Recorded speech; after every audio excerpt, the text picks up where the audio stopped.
And today I'm going to be doing a painting tutorial for y'all. A few months ago I tried to customize a few ARC troopers, but Sharpie did not work very well, so now I'm going to try to redo that with paint. After doing some research, I found the easiest and some of the best paint to use is just the simple acrylic paint. It doesn't really matter the brand, so you have a couple of different brands here, but they'll all work exactly the same. So let's just jump right in and see how it goes. This is my first time, so it could turn out good or it could turn out bad.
So after about an hour of drying, the ARC troopers are done. I got the black coat on them. Now it does take about an hour for them to dry once you put the first coat on. I waited about 45 minutes because I was in a rush, and then I touched up the places I missed. So overall drying took about 2 hours after I did about 1.5 to 2 coats. The paint turned out mostly well. If you added too much paint on areas, it looked a little bit clumped, which isn't good. The arms, I put them together. Some of the arms had like scraped off some of the paint. Let's see, I'll show you one first. Yeah, it's this one. So as you can see, most of the paint got scraped off, but since this is the only minifigure that it's happened to, I'm assuming this is a quick fix, so at the very end I'll go over this again and leave the arm up so that the paint can dry. But right now we're going to start working on the smaller details because right now the troopers are all black and that's not how I want the finished look to be. So I'm going to start with their visor, which I'm going to do this.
Alright guys, I'm going to attempt to make the chest plate of our minifigures again. See how well this works. And we need a little bit more white paint. Should be enough. And we're going to try the toothpick to start, just because I'm going to make sure it's nice and precise. I'll try to make it so you can see.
After a few long hours of work with a paintbrush and a toothpick, I think these custom clones are just about finished.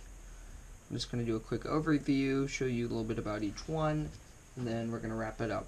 I try to make each one just a tiny bit unique, because in the Clone Wars, the clones try to customize their armor in ways so that they could be unique from each other, so I try to add some of that into this. So I'll just go over each one a little bit. This project took so long, mostly just because they all needed to be the same, so I had to copy the same design so many times. And if it was different designs every time, they wouldn't have to match anything, so they could be however I wanted it to be. But since they all had to be the same, then it was a little bit tricky. The main colors I used, well, the only colors I used were black, white, and this sky bluish color. The paints I used were just the normal acrylic, and then I laid this piece of paper down to keep paint from getting all over my desk and whatnot. The basic design of my troopers were a white line across the legs, all of the legs, a little control thing on the back, white on the chest and a bit of the legs, and then a black cross looking thing to separate the white into different sections. And then on the helmet, the blue visor, the white front part, and then the little fin in the back is blue, and then other customizations could include blue on different parts of the helmet. This project was pretty fun to do. I have about 8 more clones that I messed up from previous projects that I'm planning on redoing with my new paint and toothpicks and all that. So if you'd like to see more painting videos, please comment below.